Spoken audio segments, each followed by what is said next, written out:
Olá, queridos irmãos e amigos! Sejam muito bem-vindos a mais um capítulo do curso básico de Umbanda do médium Leonardo Montes.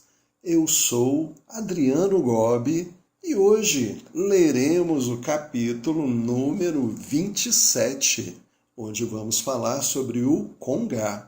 Então vamos lá. Congá, Gongá ou simplesmente altar é o nome dado àquela região do terreiro onde estão fixadas as imagens de santos, orixás, guias, etc. E onde também encontramos outros elementos, como velas, pedras, flores e por aí vai.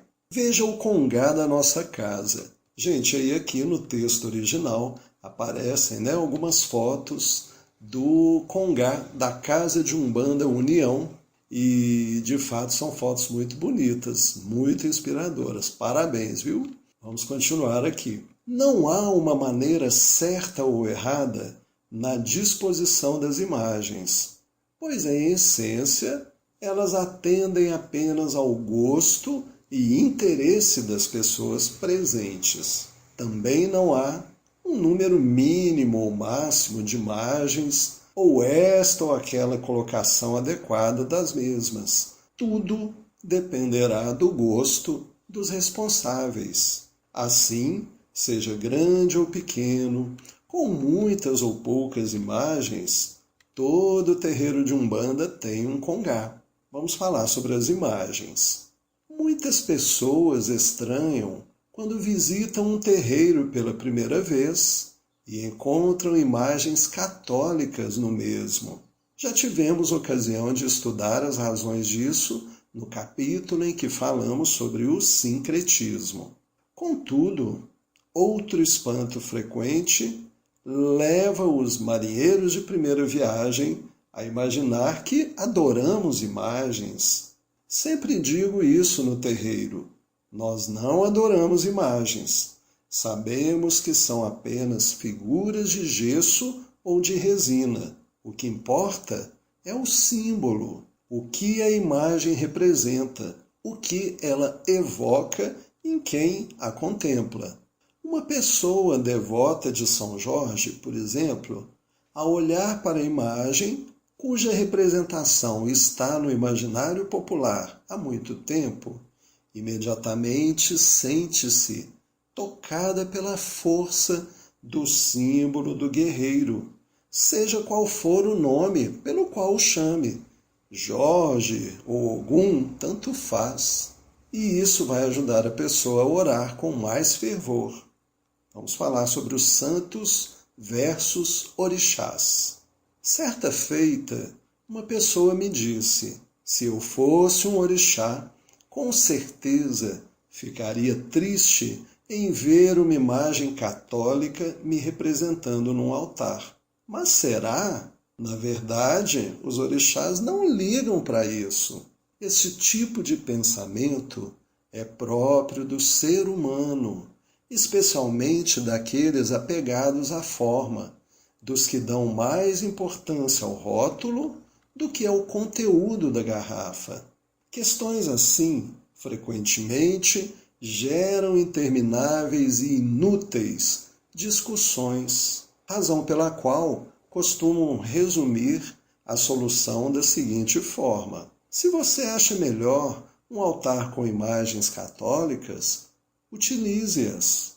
Se acha melhor um com imagens africanas, use-as. Se acha melhor com ambas, use-as. Enfim, faça do jeito que mais te agrada e aprenda a respeitar as escolhas alheias. As entidades sempre me ensinaram que a única imagem essencial é a imagem de Jesus, Oxalá.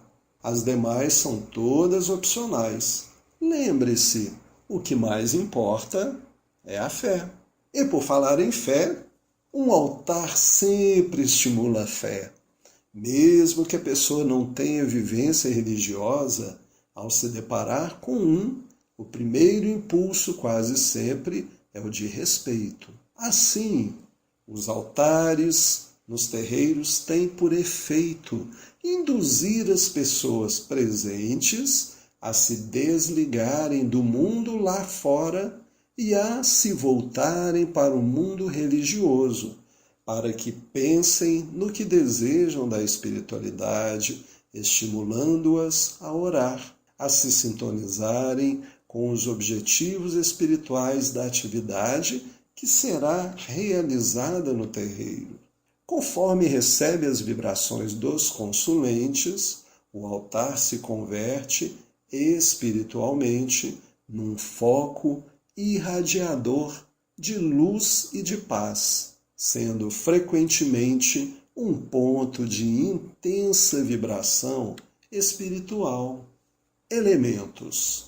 Nos altares, além das imagens, também é comum encontrarmos diversos outros elementos, como pedras, cristais, flores, folhas, água e etc.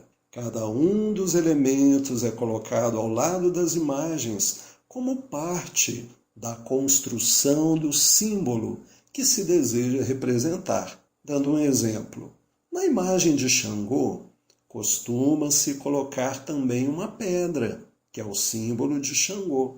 Na de Iemanjá, costuma-se colocar conchas de mar. Na imagem de Cosme e Damião, costuma-se colocar balas. Na imagem de um preto velho, uma xícara de café. E por aí vai. Estes elementos fazem parte da representação de cada orixá, guia e estão presentes em vários altares, mas não são essencialmente obrigatórios. É comum também os altares serem enfeitados com flores, como um ato simbólico à fala do nosso Caboclo das Sete Encruzilhadas em sua primeira manifestação, quando disse: "Aqui falta uma flor". Ao colocar algumas flores no altar, é como se o terreiro quisesse dizer: "Aqui não faltam flores". Vamos falar agora sobre velas.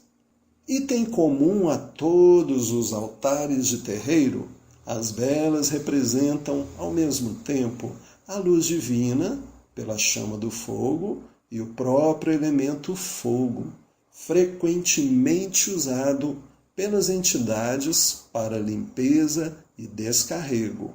Existem casas que utilizam apenas uma vela no altar, enquanto outras utilizam uma para cada imagem. Aqui também não há nenhuma regra. Saudação. Os membros da corrente, médiuns e cambones, tão logo entram no terreiro, devem se posicionar em frente ao congá para fazer suas orações e agradecimentos. É um procedimento de preparação mental e adequação ao trabalho espiritual. Altar pessoal. Todas as pessoas podem ter um altar pessoal, independentemente de trabalharem ou não em um terreiro. Este altar deve tender sempre à simplicidade e deve ser feito em um local neutro na casa. Não é recomendável montar um altar em um quarto, por exemplo, que é um local íntimo. Este é o altar da minha casa. E aqui logo abaixo vem uma foto do altar da casa do nosso Léo. E inclusive é um altar muito bonito, achei muito bonito, parabéns, viu, amigo? Porém, nem sempre foi assim. Ele começou simples, com apenas uma imagem, e gradativamente foi crescendo. Demorou 3 anos para chegar neste ponto, razão pela qual sugiro que você não tenha pressa. Crie seu altar do jeito que você quiser, da forma que mais fale ao seu coração. E se não quiser, nem tem problema nenhum também. No altar pessoal, altar de casa, podem ir as mesmas imagens e elementos de um altar semelhante ao de qualquer terreiro, exceto as imagens da esquerda. Este assunto será abordado em outro capítulo. Um altar em casa é um estímulo constante à fé e oração. É onde as pessoas se posicionam para fazer suas preces e seus agradecimentos. Portanto, será um ponto de luz em sua casa. Meus irmãos, aqui se encerra o nosso capítulo 27. Muito obrigado pela sua companhia. Um grande abraço e até a próxima. Tchau, tchau.